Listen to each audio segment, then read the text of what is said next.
co-founder of PepVax, as well as a COO and co-founder of ImMAGE Biotherapeutics. Nowhere as accomplished as my other panelist members here, so my speech is not going to be that long. But at least I'll tell you, the short journey of how I got here. I did my master's in biotechnology at University of Pennsylvania, where I had a chance to work in an immunology lab and working in melanoma as well as influenza. And while I was there at Penn, I also had a chance to work at a healthcare consulting company with a bunch of Wharton kids, which helped give me exposure to biotech, health IT, digital health, startups in general in this area. And once I finished my master's, I had the opportunity to work at GlaxoSmithKline up in Collegeville, Pennsylvania. Again, working in the research department, but it was too slow for my liking. No one was listening to what I was trying to say. So I figured, I'm going to start something myself. And again, looking like a high school kid did not help there either. But after I started looking at new opportunities, reconnected with an old colleague of mine from a master's program, and at this time he had become an oncologist. He had a few good ideas that he wanted to share. And I had a few good ideas, so we decided, pretty much over lunch, to decide to form a company called PepVax. And PepVax is a platform life science technology company. We don't do just one avenue of taking care of a patient. We do drug development, we do patient engagement, and we also do digital health. And I'll go into a little more about that later on. But part of the the drug development part, one avenue became very, very successful, and we decided to form a new company around it called ImMAGE Biotherapeutics. And in ImMAGE, we're focusing on immunotherapy for triple-negative breast cancer, which is a very, very aggressive form of breast cancer that really doesn't have any treatments right now. And again, I'll talk more about that company later on today as well, but I'll just leave it at that. Thank you. Thank you very much.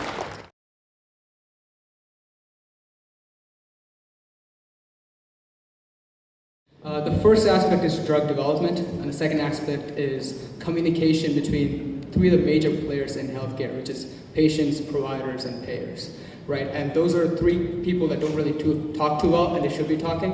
And when it comes to drug development, there are a lot of ideas that are out there, but there are a lot of data that's generated as well.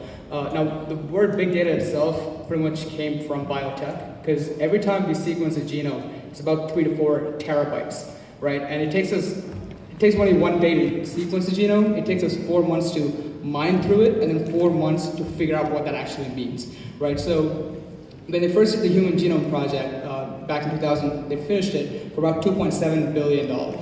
Right now, the sequencing for one human genome is $5,000. In a few years, it'll be $500. And eventually, a sequencing genome is going to be prescribed by every doctor for every cancer patient or any disease. And they're going to say, hey, I want to see what's genetically wrong with you, not just what's wrong with you physically. Because cancer is so specific, and people will bunch all cancers together. There are about 1,000 different cancers, and each one works completely different. So one drug doesn't specifically work for another type of cancer. And so once we get this genetic data, again, we want to take the time frame of 8 months and bring it down to 24 hours, right? Because patients, especially the patients that we work with, they don't have 8 months. A lot of them are in chemo, radiation. Some of them could hardly survive 3-4 months, right? So you can't wait for 8 months to get genetic information. So right now, we need a lot of help analyzing and bringing that analytics into a understandable regime so that patient can be treated using their genetic information quickly. So that's one big aspect, and that's something that we are doing in PepVax right now, but we can certainly use any help. And again, we work with about 20 different companies. There's another idea, guys. Come on, just catch on to him before he does this. We're working on it. Again, we'll collaborate with anyone. You want to buy us. We are here to create more entrepreneurs, right? So. Absolutely. So again, feel free to join us. I mean, we're not averse to anyone working with us or working on by yourself. That's perfectly fine. We're here to, for a bigger cause. We want to cure cancer. That's why we are here, right? The second part is, again, the communication between payers, providers, and patients. This is, again, kind of coming under patient engagement. Our idea is to take care of a patient from the second they get diagnosed with a cancer to the time they leave the hospital knowing that they're completely cured. Right, and that's our goal, and that's our mission in PepVax, is to take care of the patient the entire way. And what does that mean? It means to get all the information that the doctor has and give that to the patient. The doctor has all the information, and they keep it, and they don't really tell that to the patient, and same thing with the payers, right? So having the communication and having one interface where all of them put all the data together to get a better treatment for their patient and get them out of the hospital faster and make sure they don't come back. That is an engagement part that is definitely necessary, and we're working on it, but again, feel free to work on it too.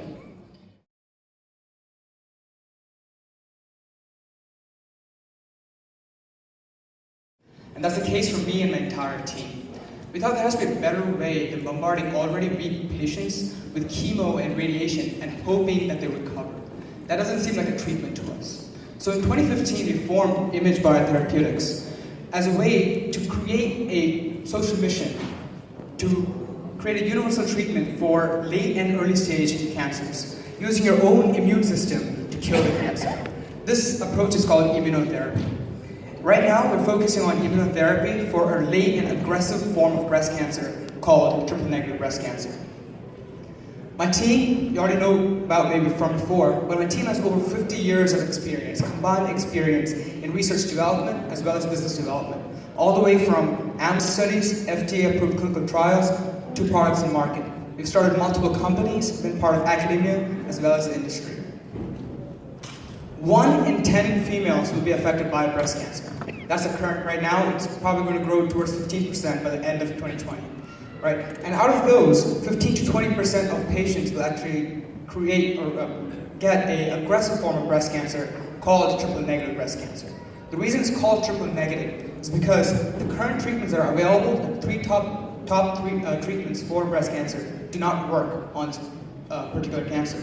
And so we've come up with a way to use your own immune system to create a more effective, but also a safer, more affordable, and eventually curative way for all triple-negative breast cancer patients, and about 60% of breast cancer patients in general. Our technology is based on 2 major aspects. One is the MAGE protein, which is a protein that's contained on your breast cancer cells. This cell, obviously, is you, and so your immune system does not want to attack it. So we have to trick the immune system to figure out how to go after it. And we do that using the smart plasmid DNA. So how does it work? A plasmid DNA is a circular DNA. We put components of the MAGE protein into that DNA and inject it into your muscle cells.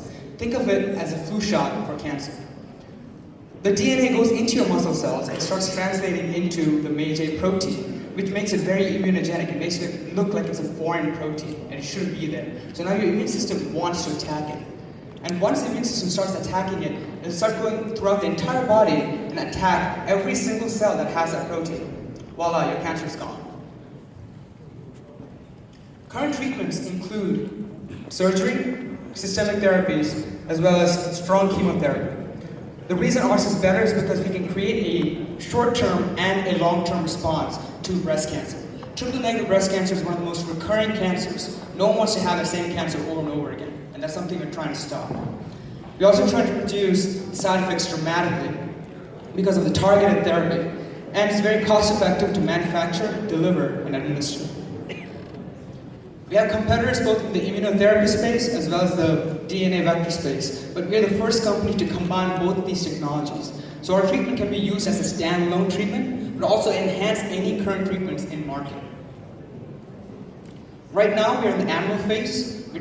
We're hoping to get to the FDA studies by the end of next year and get into human trials by the end of 2018. So far, we raised $500,000 already. Right now, we're in our Series A, trying to raise $5 million. We've already bookmarked $2 million of that $5 million, so we're trying to bridge the gap for that next $3 million. This money is going to be used to finish our animal studies and get through the FDA submission and approval, and hopefully position a company for licensing and partnerships with large pharma and technology. Thank you. Again, my name is Mahesh Narayanan. Welcome to any questions.